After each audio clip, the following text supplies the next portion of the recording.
Nanti itu akan membawa kita kepada taubat yang nasuh, taubat yang betul-betul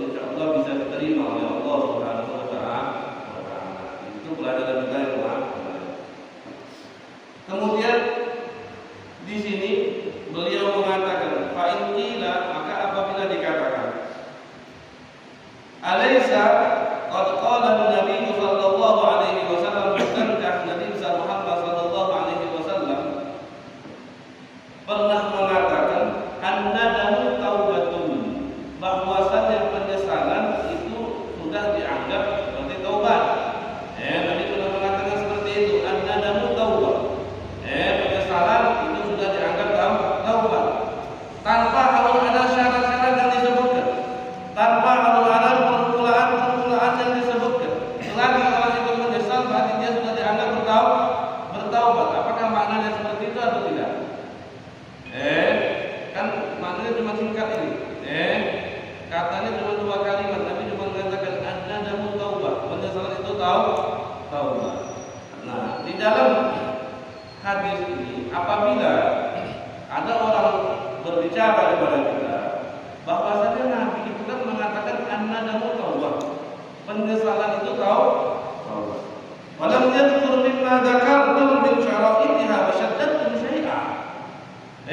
Sedangkan Nabi di dalam perkataannya penyesalan itu taubat, Nabi tidak sebutkan syarat-syarat yang kalian kaji ini, enggak sebut sama Nabi.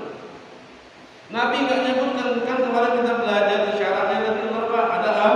Ada 4. Syarat daripada taubat itu ada 4. Tarku ikhtiar dzambi, tahunya kita meninggalkan keinginan untuk bermaksiat, itu syaratnya taubat, dan banyak ada 4. Kemudian setelah taubat syaratnya ada 4, ada permulaan taubat. Yang mana permulaan taubat tadi yang kita haji. Nah, ketika ada orang bertanya, Nabi cuma mengatakan an-nadamu taubat. Penyesalan itu taubat. Nabi enggak sebutkan syarat-syaratnya, enggak ada. Nabi enggak sebutkan daripada permulaan untuk membawa kita kepada taubat dan lakukan. Nabi cuma mengatakan an-nadamu taubat, penyesalan itu taubat.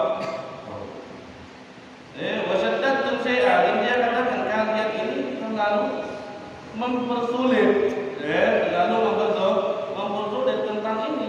Kenapa kalian sebutkan syaratnya? Kenapa harus kalian sebutkan permulaannya? Sedangkan Nabi hanya mengatakan penyesalan itu taubat. Nah, bagaimana kita jawabnya?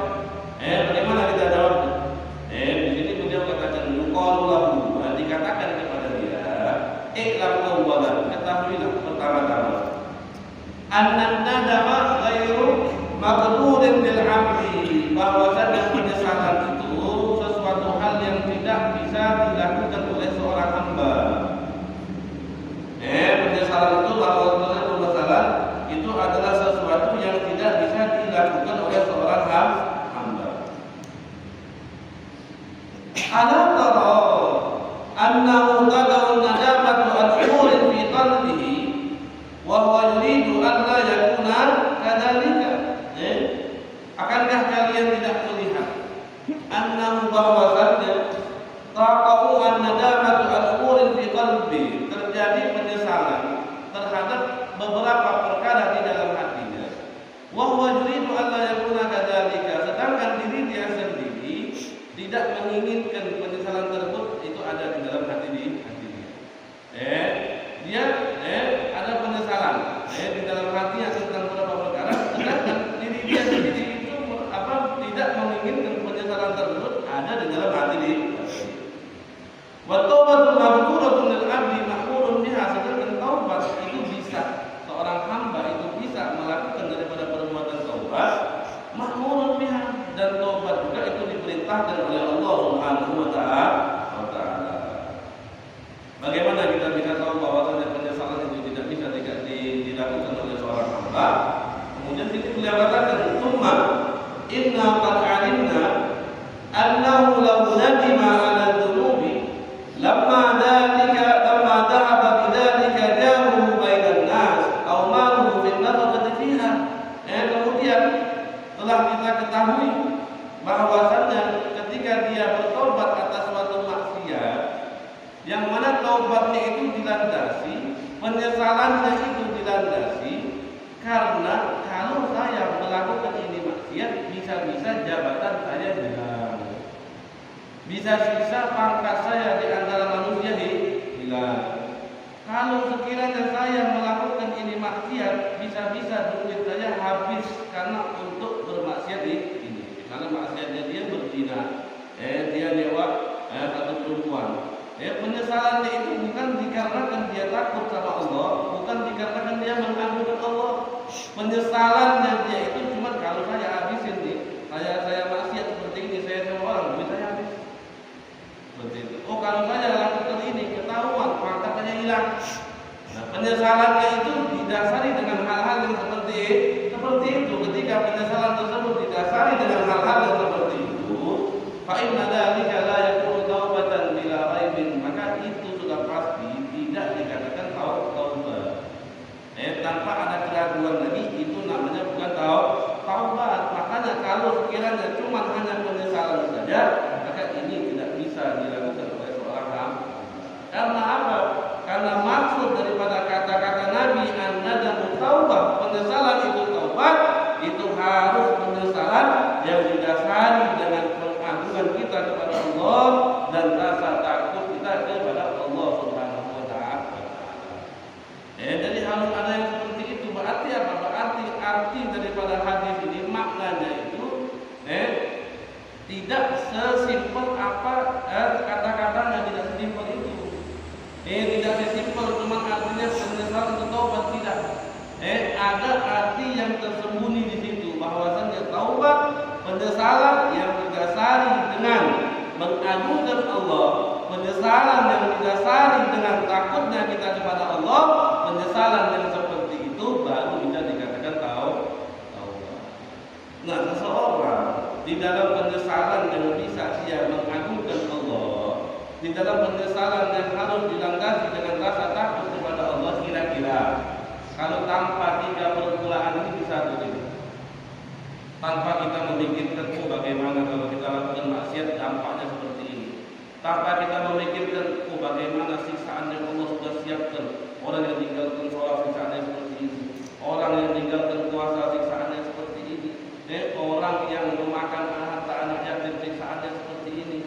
Tanpa kita memandang itu semua, bisa enggak penyesalan itu tujuannya itu karena takut kepada Allah, bisa atau tidak? Harus bisa. Ketika penyesalan itu harus diikutkan, ditautkan dengan rasa takut dan rasa takdir, maka 3 permulaan dan syarat-syarat ini itu harus kita lakukan terlebih dahulu. Maka itu baru bisa dinyatakan penyesalan yang seperti taubat. Kalau hanya seperti itu, maka tidak bisa. Penyesalannya itu tidak bisa dikatakan taubat. Penyesalan itu tidak bisa dikatakan taubat. Maknanya seperti itu. Makanya saya beliau katakan, fa'alimta bidzalika anna fil khabari ma'nan lam tafhamhu min dhahiri. Maka dengan itu semua kita bisa mengetahui bahwasannya di dalam hadis ini ada tersimpan arti ataupun makna yang tidak bisa kalian pahami dengan melihat zahir hadisnya saja. Karena di sini ada makna lagi yang terselubung. Bukan hanya kata-kata penyesalan atau taubat, tapi harus ada makna yang tersembunyi di dalamnya yang mengartikan bahwasanya penyesalan yang didasari dengan rasa agung kepada Allah, penyesalan yang didasari dengan rasa takut kepada Allah, barulah itu yang dikatakan penyesalan taubat. Kalau dikiranya menyesal hanya karena takut pangkatnya hilang, misalnya dia anggota pemerintah, kalau dia ketahuan korupsi jabatannya bisa hilang. Kalau dia ketahuan main perempuan yang lain, dia jabatannya akan hilang. Maka itu tidak dikatakan taubat. Penyesalan yang seperti itu tidak dikatakan taubat. Wa huwa an-nadama, apa arti yang tersembunyi dalam hadis tersebut?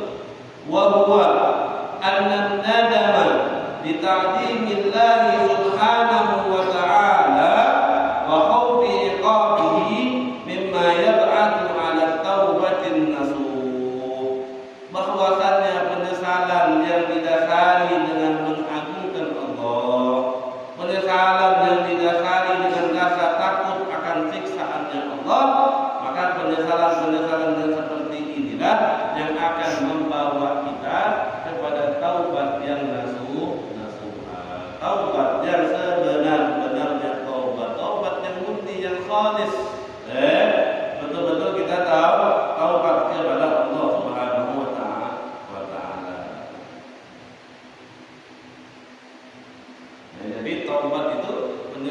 itu tidak boleh ada unsur duniawinya sama sekali. Ya, tidak boleh ada unsur duniawinya sama sekali. Murni penyesalan dia itu hanya karena Allah. Tidak boleh ada unsur duniawinya, pangkatnya hilang, hartanya habis, bikin malu keluarga, bikin malu rumah tangga, bikin malu anak, bikin malu bini. Kalau kita mau taubat, harus penyesalan tersebut dilandasi hanya karena Allah. Takut pisahannya, takut daripada azabnya, takut dari segala hal. Makanya rasa takut itu adalah salah satu jalan seseorang itu untuk menggapai ridhonya Allah Subhanahu wa Ta'ala. Tidak boleh takut sama makhluk, tidak boleh takut sama makhluk, takutnya itu hanya sama Allah. Makanya salah satu daripada alamat kunci ilmu seseorang itu manfaat, ilmu tersebut memberikan rasa takut dia kepada Allah. Ilmu wasyatun yu'raf bidzaka ahlu. Ilmu itu semuanya rasa takut. Dengan rasa takut yang terpancar kepada diri seseorang, maka kita bisa tahu bahwasannya ini adalah orang berilmu. Kalau sekiranya dia merasa diri dia alim, tapi dia tinggalkan sholat, maka dia berilmu tidak. Dia rasakan diri dia alim, tapi dia terang-terangan masih bermaksiat, apakah dia berilmu? Tidak. Karena orang yang berilmu akan ada rasa takut dia kepada Allah.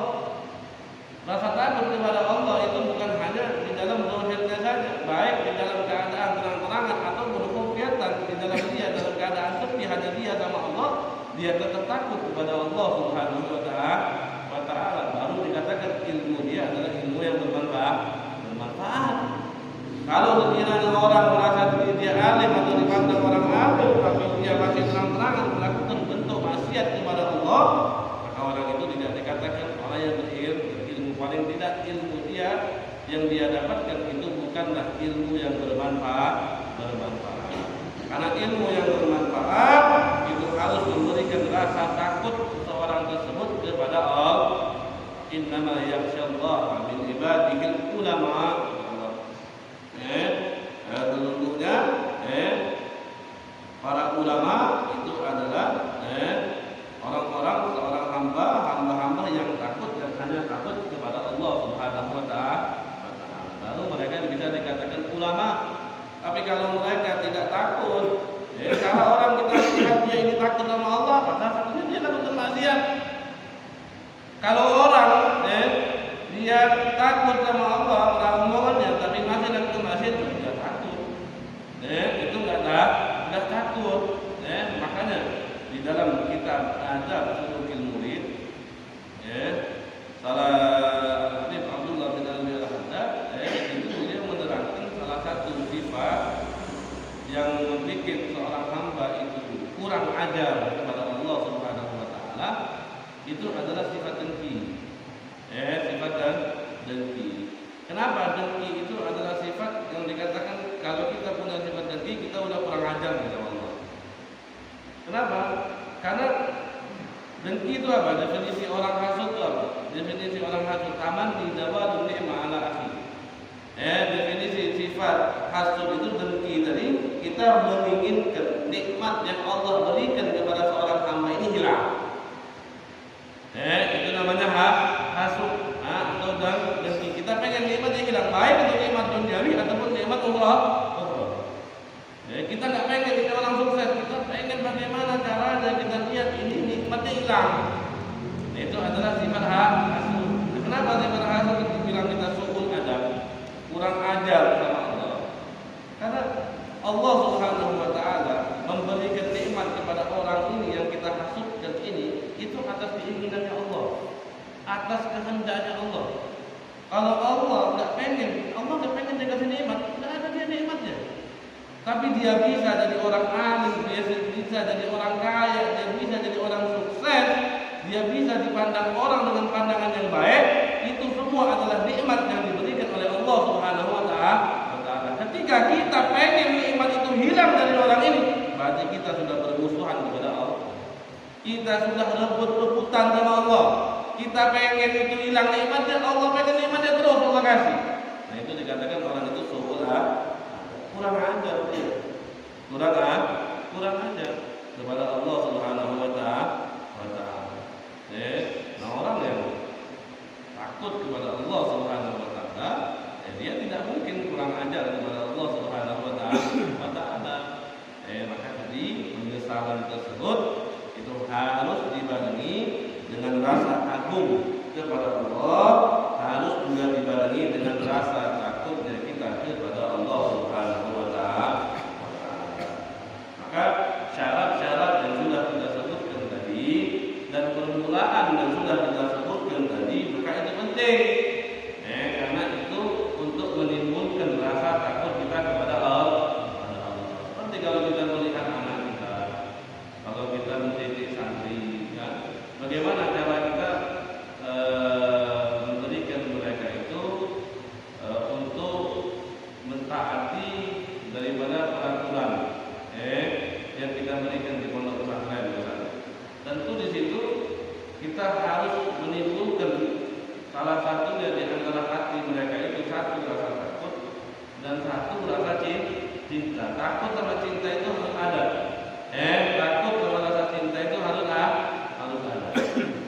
Makanya di juga disebutkan di dalam kitab Adab Suluk Ilmu itu salah satu bentuk seseorang hamba bisa mendapatkan hidayah itu ada dengan beberapa cara.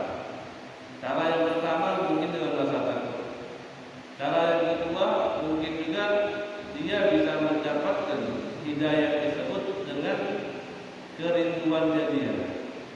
Kerinduannya dia kepada pekerjaan tersebut. Dia bisa mendapatkan hidayah.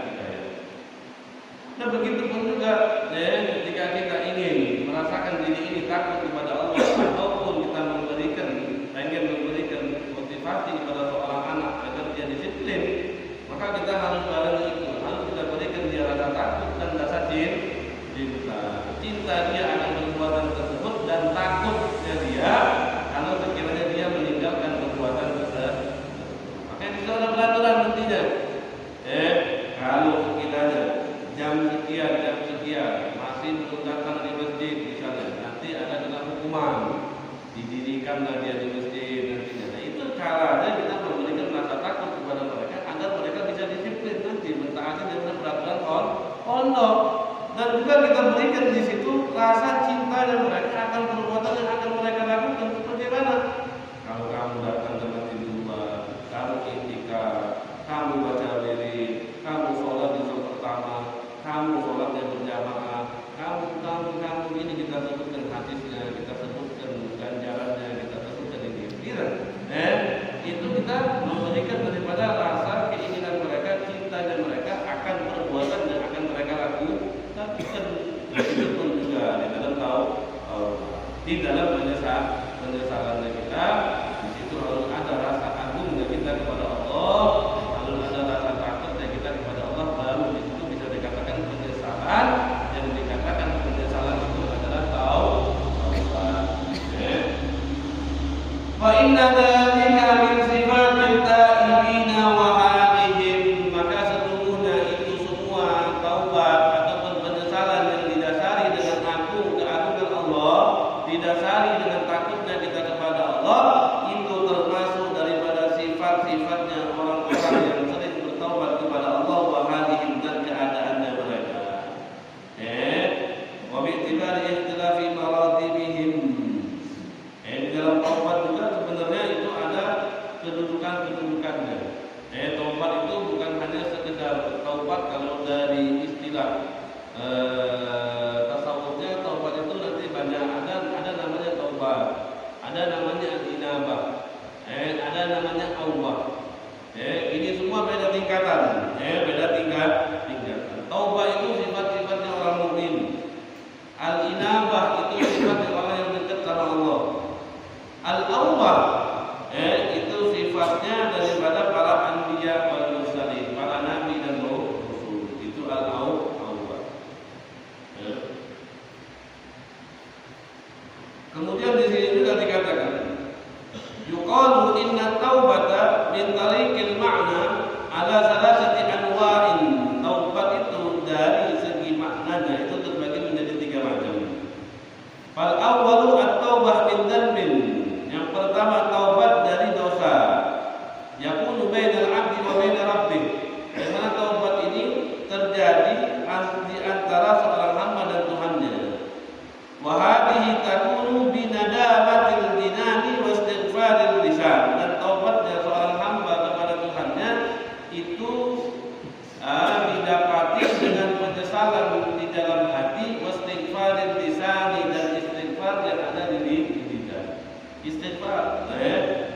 taubatnya antara seorang hamba dan Tuhannya. Wa tsani at-taubatu min dhanbin yakunu bainal 'abdi wa bain ta'atir rabb. Wa hadhihi takunu bi jabril nuqsan al-waqi' fiha.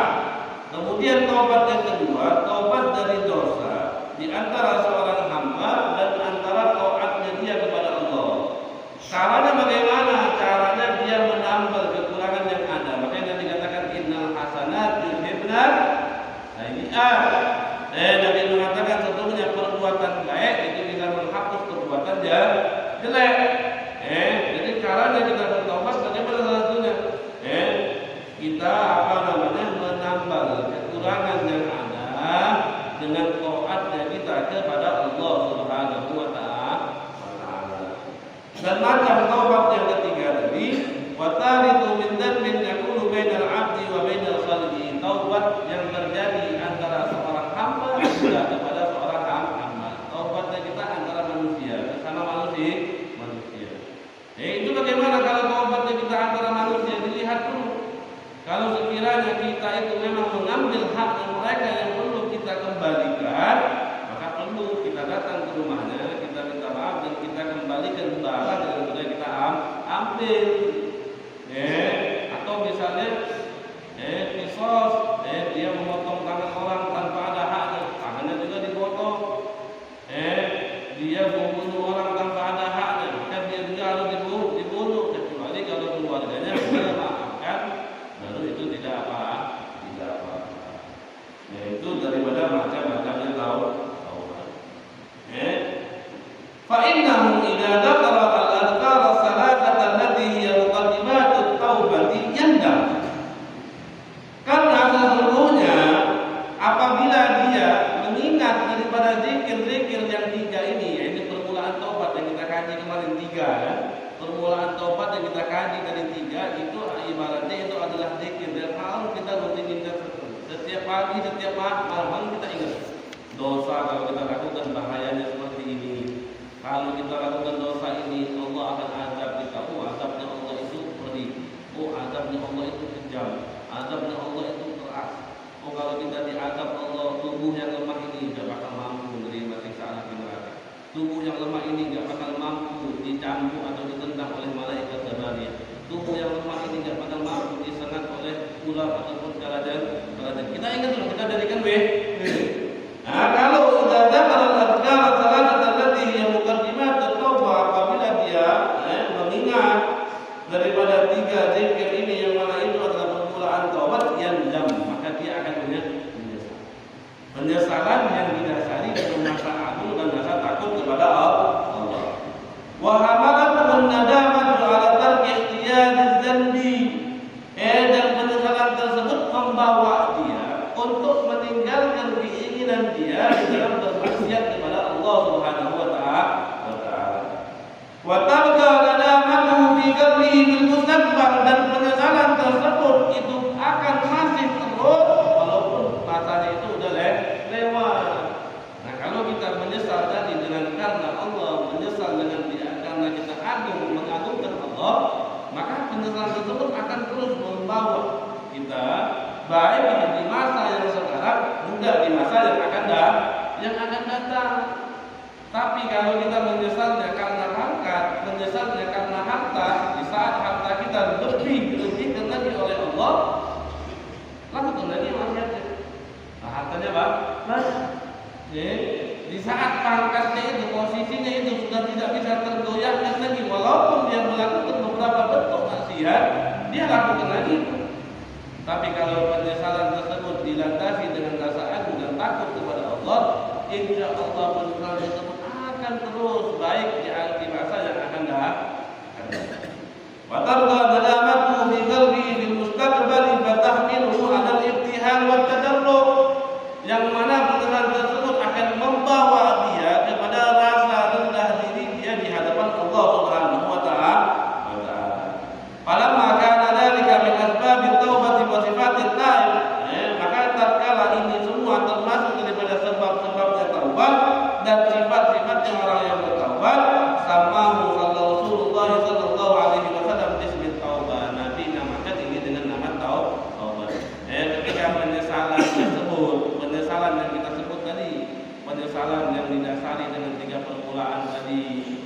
4 syarat tadi, didasari dengan rasa agung tadi, didasari dengan rasa takut kepada Allah. Karena ini adalah sifatnya orang yang bertaubat dan penyebab orang bisa taubat, maka penyesalan yang seperti ini dikatakan sama Nabi itu adalah taubat. Paham dzalika muwafaqan insyaallah taala, maka pahami ini insyaallah dengan memahami ini muwafaqan bisa diberikan taufik oleh Allah Subhanahu wa taala. Fa in qulta, kemudian beliau katakan lagi, fa in qulta, maka apabila kamu katakan kaifa yumkinul insanu an yasira bihaitsu la yada' minhu dhanbun albattah min saghirin aw kabirin, bagaimana mungkin bisa seorang manusia itu menjadi seseorang yang sama sekali dirinya itu enggak ada dosa sama sekali, bisa atau tidak? Baik itu dosa kecil ataupun dosa besar. Kaifa wa anbiya Allah sallallahu alaihi alladziina hum asyrafu khalqillahi subhanahu wa ta'ala qad ikhtalafa fihim ahlul ilmi hal naru hadhihi darajat al-a'la. Bagaimana bisa kalau sekiranya manusia kita katakan dia ini murni, enggak ada dosa sama sekali, dosa terhapus, baik dosa kecil maupun besar. Bagaimana mungkin bisa? Sedangkan para nabi saja untuk mereka mendapatkan makom yang seperti ini itu masih ada perselisihan di antara ulama. Masih ada perselisihan di antara ulama, padahal mereka adalah makhluk yang paling mulia di sisi Allah Subhanahu wa taala. Maka kata beliau, fa'lam, maka ketahuilah anna hadza amrun mumkinun ghairu mustahilin, perkara ini perkara yang mungkin dan tidak mustahil. Tsumma huwa hayyin, kemudian perkara ini mudah bagi Allah Subhanahu wa taala. Wallahu yaqtasu bi rahmatihi may yasha. Allah Subhanahu wa taala mengkhususkan rahmatnya, Allah beri kepada orang-orang yang diinginkan oleh Allah Subhanahu wa taala. Mungkin enggak kalau sekiranya ada orang di sini dia enggak ada dosa sama sekali ketika dia bertaubat, dosa kecilnya enggak ada, dosa besarnya enggak ada, mungkin atau tidak? Mungkin saja. Dan ini bukan sesuatu hal yang sulit bagi Allah Subhanahu wa taala. Bukan sesuatu hal yang sulit bagi Allah Subhanahu wa taala. Kemudian adapun para anbiya, seperti yang disepakati oleh ulama Ahlus Sunnah wal Jamaah dan juga disepakati banyak sekali daripada al-immah, termasuk Abi Ishaq al-Isfirayini wa Abil Fath asy-Syarastani wal Ghadi'iyah wa katsir min al-mutaakhirin minhum al-Imam as-Subki wal Imam al-Mulkini wa naqalu bi diyadat al-rawdati al-muhaddiqin wa atamatu al-Ghadi Husain huwa anna al-anbiya salawatullahi wa salamuhu alaihim ma'sumun min al-kaba'iri was saghairi amdan wa sahwan qabla an-nubuwwati wa ba'daha. Bahwasannya para anbiya itu terjaga, dia tidak melakukan baik itu dosa besar ataupun dosa kecil, baik itu disengaja ataupun tidak disengaja, baik itu dia setelah diutus ataupun sebelum diutus. Semua para anbiya itu dijaga oleh Allah Subhanahu wa taala dari semua bentuk maksiat, baik yang kecil ataupun yang besar. Itu yang kita yakini sebagai Ahlus Sunnah wal Jamaah. Kenapa walaupun sebelum diutus Nabi itu harus maksum juga? Karena tadi kalau sekiranya sebelum diutus Nabi ini penuh dengan maksiat, bagaimana dakwahnya dia itu bisa diterima oleh kaum yang ada di sekitar. Makanya Nabi walaupun dia sebelum diutus, maka dia harus mempunyai daripada sifat-sifat yang 4 yang kita pelajari nanti di kitab Tauhid. Agar apa? Agar ketika dia sudah diutus oleh Allah dan dia berdakwah mengajak orang ke jalan yang benar, akan mudah diterima oleh orang-orang. Kalau nabinya sudah jahat dulu, sering maksiat dulu sebelum dia diutus, ketika dia diutus baru dijaga oleh Allah dari maksiat, maka akan menyulitkan di dalam dakwahnya. Lianna al-ma'siyah walau qabla an-nubuwwah turad ma'arrah wa syubha bi tabligh al-ahkam tamna min ittiba'ihim fatafutu maslahatul bi'sa. Karena maksiat kalau ada sebelum maksiat, maka akan menimbulkan keraguan, orang ragu mau menerimanya. Dan itu bertentangan dengan maslahat dia diutus oleh Allah Subhanahu wa taala. Nabi diutus untuk apa? Nabi diutus untuk mengajak orang ke jalan yang benar. Nabi diutus untuk memperkenalkan bahwasannya dia punya Tuhan yang kita katakan adalah Allah. Nabi diutus untuk memperkenalkan bahwasannya kita punya Tuhan yang Maha Esa Satu, yang Maha Mampu, yang semua-semuanya. Ketika Nabi itu diutus dengan tujuan yang seperti itu, maslahat yang seperti itu, dan orang yang di tempatnya tahu ini orang yang sering bermaksiat, bagaimana itu bisa diterima oleh orang sekitar? Makanya walaupun sebelum kenabian, Nabi tersebut maksum, dijaga oleh Allah Subhanahu wa taala dari maksiat yang dia lakukan. Begitupun juga para auliya Allah, orang-orang saleh, orang-orang wali, orang-orang yang dekat dengan Allah. Walaupun mereka tidak maksum, maksudnya tidak 100% dijaga daripada maksiat, tapi mereka mahfud daripada maksiat. Sedikit sekali kemungkinan mereka itu melakukan daripada maksiat, sedikit sekali. Seperti itu. Maka perkara yang seperti ini untuk orang dia murni tidak ada dosa sama sekali, ini adalah sesuatu yang mungkin, sesuatu yang mudah, dan bukan sesuatu hal yang mustahil untuk seseorang di dalam dirinya itu tidak ada sama sekali maksiat, walaupun sesuatu itu kecil ataupun besar. Kemudian di sini juga beliau katakan, "Tsumma min syaratit taubah." Kemudian daripada syaratnya taubat, Allah yata'ammada dzanban. Syaratnya taubat, Allah yata'ammada dzanban. Itu sesuatu maksiat tersebut dia melakukannya bukan dilandasi dengan kesengajaan. Dilakukannya bukan dilandasi dengan kesengajaan. Fa'amma in wada' minhu bisahwin aw khata'. Maka dosa yang dia lakukan itu mungkin saja terjadi dikarenakan kelalaiannya ataupun kesalahannya dia. Fa huwa ma'fuun anhu bi fadlillah subhanahu wa ta'ala. Maka itu bisa dimaafkan dengan keagungannya Allah Subhanahu wa ta'ala. Wa hadza hayyinun 'ala man waffaqahu Allah ta'ala. Dan ini adalah sesuatu hal yang mudah bagi orang yang mendapatkan taufiknya Allah Subhanahu wa ta'ala. Penting apa? Yang penting taubat aja. Enggak usah banyak pikiran, enggak usah banyak alasan, enggak usah banyak ini. Taubat. Urusannya kita serahkan semuanya kepada Allah Subhanahu wa ta'ala. Seperti apa? Cerita yang sering pernah kita ceritakan juga, ada seorang misalnya yang cerita orang yang bunuh orang 100 orang, ada orang yang bunuh orang 100 orang. Dia sudah bunuh 99 orang. Ini orang dia sudah bunuh 99 orang. Allah berikan dia orang hidayah. Hidayah itu Allah berikan, dan sebab hidayah itu banyak, dan mungkin hidayah itu bisa didapat oleh seorang tanpa sebab bisa. Bukan orang itu bisa datang ke masjid harus ada sebab. Tidak. Terkadang orang itu bisa datang ke masjid tanpa ada sebab yang Allah berikan dia hidayah, dia datang ke masjid. Nah ini orang yang sudah bunuh 99 orang ini, dia dapatkan hidayah dari Allah dan dia pengen taubat. Dia pengen tahu, karena dia merasa dosanya ini begitu besar, sudah membunuh 99 orang. Maka dia bertanya kepada orang yang ada di desa tersebut, tunjukkan saya kepada orang yang paling alim di desa ini.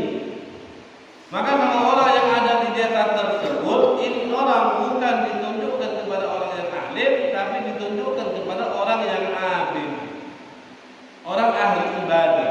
Ahli ibadah beda dengan orang alim. Tapi biasanya kalau orang alim itu sudah pasti ahli ibadah.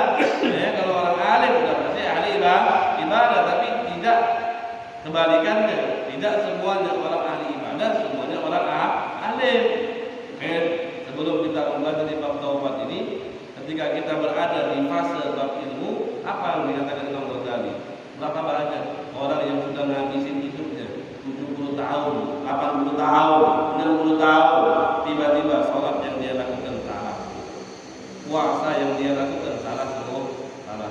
Semua perbuatan baik yang dia lakukan itu bertentangan dengan syariat Islam. Ya, pernah juga kita dengar cerita ada orang ahli ibadah yang nggak keluar sama sekali, dia khalwat, dia ada di apa namanya di rumahnya atau di gunung, dia nggak mencampuri urusan duniawi. Tapi ketika dia pergi ke gunung tersebut, dia bawa kambing satu. Fungsi kambing ini apa? Fungsi kambing ini untuk memenuhi daripada birahi syahwatnya dia. Dia nggak ngurusin, dia nggak main cewek, dia ngurusin urusan duniawi. Tapi ketika dia ibadah, dia khalwat, dia bawa kambing satu yang untuk memenuhi birahi syahwatnya dia. Padahal kalau orang berilmu tahu ini nggak boleh. Bahkan ini lebih asyad lagi, lebih besar lagi daripada dia bermain perempuan. Ini sesuatu hal yang kecil. Ketika dia tahu baru dia istighfar, dia menyesal. Maka tidak semua orang yang ahli ibadah bisa dipastikan orang berilmu, tapi insya Allah orang yang berilmu itu bisa dipastikan dia orang yang ahli ibadah. Ini orang sudah bunuh 99 orang, dan dia katakan tunjukkan aku kepada orang yang alim, orang yang berilmu. Sama orang desa tersebut ditunjukkan kepada orang yang ahli ibadah. Datanglah dia kepada orang ahli ibadah. Ahli ibadah ini orang nyamuk saja, nempel di badannya, itu dibiarin sama dia, habis saja darah saja, tidak dibunuh sama dia. Seekor nyamuk saja tidak pernah dibunuh sama dia. Ini mau datang kepada dia orang yang sudah bunuh 99 orang. Datanglah orang ini kepada orang ahli ibadah tersebut. Datang dia. Kata orang ahli ibadah, ada apa tujuan kamu datang? Dia bilang, saya ini sudah bunuh 99 orang. Dengan saya membunuh 99 orang ini, adakah jalan saya untuk bertaubat? Oh, ahli ibadah langsung, itu sudah bunuh 99 orang, kata ahli ibadah ini. Gak ada lagi jalan taubat untukmu, kata orang ahli ibadah. Sudah bunuh 99 orang, kata ahli ibadah, gak ada lagi jalan taubat untukmu. Maka orang ini, kata dia, sekaligus saya tidak bisa dibunuh ahli ibadah. Dibunuh sama dia orang ahli ibadah, dibunuh sekalian saja lah. Setelah itu, dia keliling lagi di kampung dia tanya lagi, sama orang kampung tersebut, tunjukkan saya kepada orang yang berilmu. Kemudian ditunjukkan lagi dan tepat, ditunjukkan kepada orang yang berilmu. Datanglah dia kepada orang yang berilmu tadi. Dia ngomong, saya ini sudah bunuh 100, bukan 99 lagi, jadi 100. Karena ahli ibadah itu sudah dibunuh sama dia. Saya ini sudah bunuh 100 orang. Nah, dengan saya bunuh 100 orang ini, apakah masih bisa pintu tobat terbuka untuk saya? Kata orang ahli ilmu tadi, beda jawabannya. Orang ahli ilmu mengatakan, siapa yang bisa mencegahmu? Siapa yang bisa menghalamimu? Siapa yang bisa menghalangi seorang hamba untuk meminta ampun kepada Tuhannya? Siapa? Siapa yang berhak melarang kita untuk bertobat kepada Allah, meminta ampun kepada Allah? Siapa? Tidak ada. Kamu berhak untuk meminta ampun kepada Allah. Mau berapapun kamu bunuh orang, minta ampun kepada Allah. Dan di situ, dia baru mau bertobat kepada Allah Subhanahu Wa Taala. Tapi kata orang berilmu tadi, kalau kamu mau tobat, kamu jangan tinggal sini lagi. Karena di sini kampungnya orangnya bejat-bejat semua. Jangan tinggal di sini. Kalau kamu mau tobat, pindah ke kampung sana, kamu sebelah pindah. Karena dia memang betul mau bertobat, akhirnya dia pindah. Akan tetapi di pertengahan jalannya ini orang meninggal. Di pertengahan jalannya orang ini meninggal. Ada 2 malaikat rebutan, satu mau narik dia ke surga, satu mau narik dia ke neraka. Maka Allah utus lagi satu malaikat turun, Allah suruh ukur mana jaraknya dia. Lebih jauh mana jaraknya? Antara desa yang pertama kali dia tinggal atau jaraknya ke desa tujuan itu lebih dekat. Ketika diukur desa ke tempat tujuan dia untuk taubat itu lebih dekat, maka dia diampunkan oleh Allah, masuk surga Allah Subhanahu Wa Taala. Berkat apa? Berkat jawaban orang berilmu. Berkat jawabannya orang berilmu. Kalau dia nanya sama orang berilmu, ya mungkin sampai akhir hayatnya semua orang yang dia temui dia bunuh. Tapi karena berkat jawaban dengan ilmu tadi, taubat yang diterima oleh Allah, dia bisa masuk surga Allah Subhanahu wa taala. Makanya penting apa tugasnya kita? Minta ampun. Tadarruk, enggak bertahir, enggak berki nangis. Kepada Allah Subhanahu wa taala minta semua dosa kita ini diampunkan oleh Allah Subhanahu wa taala. Fa in qulta maka apabila kamu katakan innama yamna'uni min at-taubati anni a'lamu min nafsi anni a'udu ila dhanbi wa la adbutu 'ala at-taubah fala fa'idata fi dzalik. Kalau misalnya ada orang katakan juga saya ini yang menyebabkan saya ini belum taubat karena saya rasa kalau saya taubat sekali ini besoknya saya bakal ulangi lagi. Makanya hal itulah yang menjadi penyebab saya tidak mau taubat sampai sekarang. Karena saya merasa saya ini bakal kembali lagi, maka nggak ada faedahnya kalau kayak gitu. Jadi buat apa saya taubat? Saya merasa mungkin saja saya bisa kembali lagi ke maksiat yang pernah saya lakukan tadi. Maka apa jawaban beliau? Fa'lam anna hadza min ghururi syaitan. Ketahuilah kata beliau bahwasanya ini semua adalah tipu dayanya syaitan. Rasa kita tak mau taubat sekarang karena kita takut bakal kembali lagi, itu adalah tipu dayanya syaitan. Memang syaitan tak mau kita taubat. Memang syaitan mau kita mati dalam keadaan su'ul khatimah. Pengen dari teman banyak dia neraka nanti. Maka kata beliau apa? Inna hadza min ghururi syaitan. Ini adalah tipu dayanya syaitan. Wa min aina laka hadzal ilm? Bagaimana kamu bisa tahu? Kalau kamu taubat sekarang, besok mau maksiat lagi, bagaimana kamu bisa tahu? Ada nggak orang yang bisa tahu apa yang bakal kita dapat di hari esok?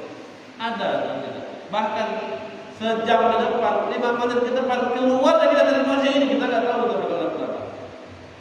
Apa yang bakal kita lakukan? Kita bakal ketemu siapa? Hanya kita nggak tahu. Nggak tahu. Ini bagaimana kamu bisa tahu? Kamu bakal ulangi lagi. Ini adalah tipu daya syaitan. Fa'asa an tamuda ta'iban qabla an tamuda ila dhanbi. Mungkin saja harapannya kamu mati dalam keadaan kamu bertaubat sebelum kamu mengulangi daripada dosa yang pernah kamu lakukan. Jadi seperti itu. Ada faedahnya, taubat. Ada faedahnya. Mungkin saja taubatnya sekarang, di malam harinya nyawa dicabut sama Allah. Tapi ketika nyawa itu dicabut, dia dalam keadaan bertobat kepada Allah Subhanahu wa taala. Wa ammal khawfu min al-udi, insyaallah ini akan kita lanjutkan lagi di pelajaran yang akan datang. Di malam hari ini bahwasannya maksud dari kata Nabi penyesalan itu taubat itu bukan penyesalan yang dilandasi dengan rasa takut jabatan pengen hilang atau uangnya banyak habisnya, tapi penyesalan yang dimaksud dengan Nabi itu adalah penyesalan yang dilandasi dengan rasa keagungan kepada Allah dan rasa takut akan siksaannya Allah Subhanahu wa taala. Penyesalan tersebut dikatakan sama Nabi itu adalah taubat. Kenapa? Penyesalan yang seperti itu dikatakan Nabi taubat karena ini termasuk daripada sebabnya taubat dan sifatnya orang-orang yang bertaubat. Sebabnya taubat dan sifat-sifatnya orang bertaubat. Sifatnya orang bertaubat harus ada 4 syaratnya. Sifatnya orang bertaubat harus ada 3 daripada permulaannya. Sifatnya orang bertaubat harus takut kepada Allah, harus mengagungkan Allah Subhanahu wa taala. Dan apakah mungkin bisa seseorang manusia itu dia hidup tanpa ada dosa sama sekali, baik kecil ataupun besar? Bisa sah. Itu bukan sesuatu hal yang mustahil, sesuatu hal yang mudah bagi Allah Subhanahu wa taala. Dan di dalam bertaubat kita jangan takut, kita akan kembali mengulangi daripada maksiat tersebut karena mungkin saja insyaallah harapannya di dalam taubat tersebut di saat Allah mencabut daripada nyawa ini kita dalam keadaan bertaubat kepada Allah dan kita tidak tahu apa yang akan kita lakukan di hari esok. Dan itu semua adalah tipu daya daripada syaitan. Toh kalau misalnya juga kalau kita taubat sekarang besok kita lakukan maksiat lagi, terjadi itu maksiat. Apakah taubat yang lalu nggak ada faedahnya? Tetap ada faedahnya. Dosa-dosa kita yang lalu itu sudah diampunkan oleh Allah. Tinggal dosa di masa yang akan datang. Tetap ada faedahnya. Makanya Allah katakan innallaha yuhibbut tawwabin wa yuhibbul mutatahhirin. Allah cinta kepada hamba-hambanya at-tawwab. Hamba-hamba yang selalu bertaubat kepada Allah. Maka Nabi juga Muhammad sallallahu alaihi wasallam beliau mengatakan, saya bertaubat kepada Allah, saya beristighfar kepada Allah setiap satu hari sebanyak 70 kali. Beristighfar kepada Allah setiap hari sebanyak 70 kali. Itulah yang dilakukan oleh baginda Nabi Muhammad sallallahu alaihi wasallam. Maka mari kita contoh setiap harinya, paling tidak kita tidak kurang seperti baginda Nabi Muhammad sallallahu alaihi wasallam. Kalau Nabi saja seorang makhluk yang paling mulia, yang paling agung, yang paling dicintai Allah, yang mana kita ada itu semuanya disebabkan oleh Nabi Muhammad sallallahu alaihi wasallam. Kita hidup mewah itu dikarenakan rahmatnya Nabi. Nabi pun beristighfar kepada Allah sebanyak 70 kali. Maka hamba yang penuh dengan dosa, hamba yang penuh dengan maksiat, hamba yang penuh hidupnya lupa dengan Allah, lupa dengan Nabi, banyak ngurusin hal-hal duniawi, maka kita patut untuk memperbanyak istighfar kita lebih banyak daripada baginda Nabi Muhammad, paling tidak kurang